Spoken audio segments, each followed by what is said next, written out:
Assalamualaikum warahmatullahi wabarakatuh. Bagaimana kabarnya anak-anakku? Semoga kalian selalu sehat ya. Nah, kali ini Ibu akan memberikan materi tentang pendapatan nasional.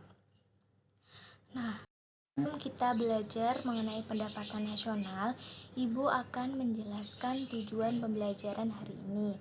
Yang pertama, kalian dapat menjelaskan pengertian pendapatan nasional.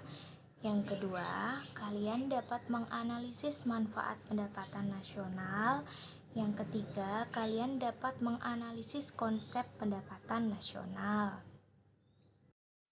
Nah, ada 3 materi pokok hari ini. Yang pertama, pengertian pendapatan nasional. Yang kedua, manfaat perhitungan pendapatan nasional. Yang ketiga, konsep pendapatan nasional. Mengajak ke materi, kalian pernah dengar tidak bahwa Indonesia ini merupakan negara berkembang, sedangkan Amerika itu merupakan negara maju. Nah, kenapa hal tersebut bisa terjadi?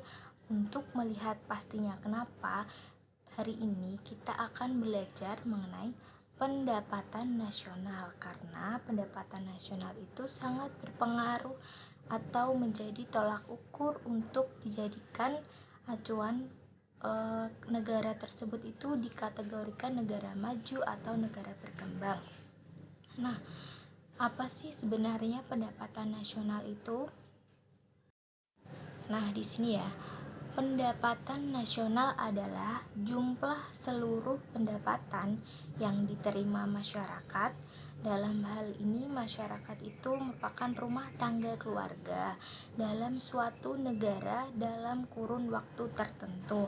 Nah, kalau kita bicara tentang pendapatan nasional di Indonesia, berarti itu tentang pendapatan yang diterima seluruh rakyat Indonesia ya. Dalam hal ini rumah tangga keluarga dalam waktu biasanya 1 tahun. Nah, selanjutnya, kenapa sih kita harus belajar pendapatan nasional? Apa aja sih manfaat pendapatan nasional? Ini ada 4 manfaat pendapatan nasional. Yang pertama, mengukur laju pertumbuhan ekonomi nasional. Nah, bagaimana kita dapat mengukur laju pertumbuhan ekonomi nasional? Dilihat dari pertumbuhan ekonomi tahun sekarang dibandingkan dengan tahun lalu. Nah, ketika perbandingan antara tahun sekarang dan tahun lalu itu dihasilkan positif, maka laju pertumbuhan ekonominya bagus. Akan tetapi jika dihasilkan angka negatif, maka sebaliknya ya. Nah, yang kedua, pendapatan nasional juga sangat bermanfaat untuk membandingkan kemajuan suatu perekonomian negara. Tadi Ibu sudah jelaskan ya, ada negara berkembang, ada negara maju, seperti itu. Nah, kenapa bisa seperti itu? Karena dilihat dari pendapatan nasional. Kenapa negara Amerika lebih maju daripada negara Indonesia? Karena pendapatan negara Amerika itu lebih bagus daripada negara Indonesia. Makanya Indonesia masih disebut dengan negara berkembang. Nah, selanjutnya, mengetahui struktur perekonomian suatu negara. Nah, dalam pendapatan nasional itu kan komponennya ada banyak. Nah, ada dengan melihat pendapatan nasional, kita dapat melihat struktur perekonomian suatu negara itu, apakah negara tersebut itu maju di bidang atau di sektor pertanian atau perindustrian, seperti itu ya. Nah, yang terakhir itu sebagai landasan perumusan kebijakan pemerintah. Jadi, pendapatan nasional itu juga digunakan sebagai landasan pemerintah untuk membuat kebijakan ya. Apa itu konsep pendapatan nasional? Nah, berapa konsep pendapatan nasional? Yang pertama itu ada produk domestik bruto atau gross domestic product ya. Nah, di sini GDP ya, biasanya dikenal dengan GDP, gross domestic product. merupakan barang dan jasa yang dihasilkan oleh warga negara di dalam negeri serta warga negara asing atau perusahaan asing yang beroperasi di negara tersebut. Contohnya nih, ada perusahaan ban dari Amerika yang beroperasi di Indonesia. Nah, maka nanti akan dihitung PDB-nya atau GDP-nya di Indonesia ya. Karena konsep dari GDP itu adalah geografis atau wilayah ya tepatnya. Meskipun perusahaan asing kalau dia beroperasinya di Indonesia maka akan dihitung PDB-nya. Nah, bagaimana sih rumus GDP-nya? Nah, rumusnya itu pendapatan masyarakat dalam negeri ditambah pendapatan asing dalam negeri. Paham ya di sini?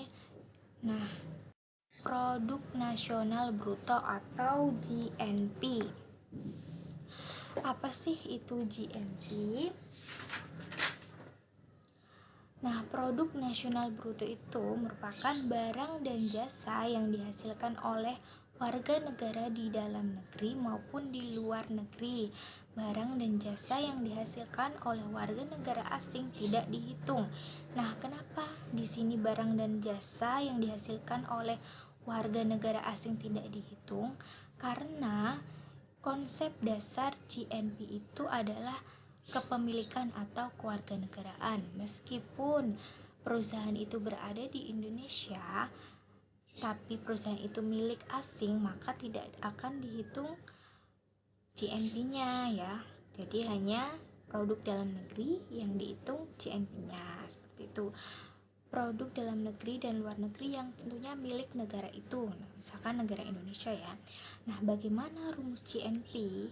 Nah, di sini rumus GNP adalah GDP dikurangi pendapatan neto luar negeri. Nah, tadi kita sudah belajar GDP. GDP tadi rumusnya kan pendapatan dalam negeri ditambah pendapatan asing dalam negeri ya. Nah, jadi kalian kalau belajar ini harus berurutan ya, sudah tahu rumus sebelumnya. Selanjutnya, produk nasional neto. Nah, di sini produk nasional neto atau net national product atau NNP adalah jumlah barang dan jasa yang dihasilkan masyarakat dalam 1 tahun setelah dikurangi penyusutan dan penggantian barang-barang modal. Nah, rumusnya GNP dikurangi penyusutan atau penggantian barang modal. Paham ya? Nah, selanjutnya ada pendapatan nasional neto atau NNI. Nah, di sini NNI adalah jumlah seluruh penerimaan yang diterima masyarakat dalam 1 tahun setelah dikurangi pajak tak langsung. Nah, rumus NNI sebagai berikut. NNI sama dengan NNP dikurangi pajak tak langsung. Nah, di sini pajak tak langsung itu pajak yang dapat dibebankan kepada orang lain ya. Paham? Selanjutnya ada pendapatan perseorangan atau personal income. Nah, di sini merupakan jumlah seluruh penerimaan yang diterima masyarakat sesungguhnya ditambah pembayaran transfer setelah dikurangi laba ditahan, iuran jaminan sosial, iuran asuransi dan pajak perseroan. Nah, di sini rumusnya NNI dikurangi laba ditahan, dikurangi iuran jaminan sosial, dikurangi iuran asuransi, dikurangi pajak perseroan dan ditambah transfer payment. Nah, apa sih transfer payment di sini? Transfer payment itu biasanya berupa tunjangan-tunjangan ya. Sampai di sini paham? Ya, apakah sudah selesai sih, Bu? Nah, masih ada lagi nggak ya? Masih ada satu lagi konsep pendapatan nasional. Yang pertama adalah pendapatan bebas atau disposable income. Nah, disposable income merupakan pendapatan yang diterima masyarakat setelah dikurangi pajak langsung. Nah, pendapatan ini biasanya digunakan atau dialokasikan untuk konsumsi. Nah, rumusnya disposable income adalah PI atau personal income dikurangi pajak langsung. Bagaimana? Sudah paham anak-anakku? Apabila masih ada pertanyaan, silahkan nanti simpan pertanyaan kalian dan kita diskusikan di grup WhatsApp ya. Terima kasih untuk pelajaran hari ini, semoga dapat bermanfaat dan jangan lupa kita tetap jaga kesehatan dan tetap semangat selalu ya. Terima kasih. Wassalamualaikum warahmatullahi wabarakatuh.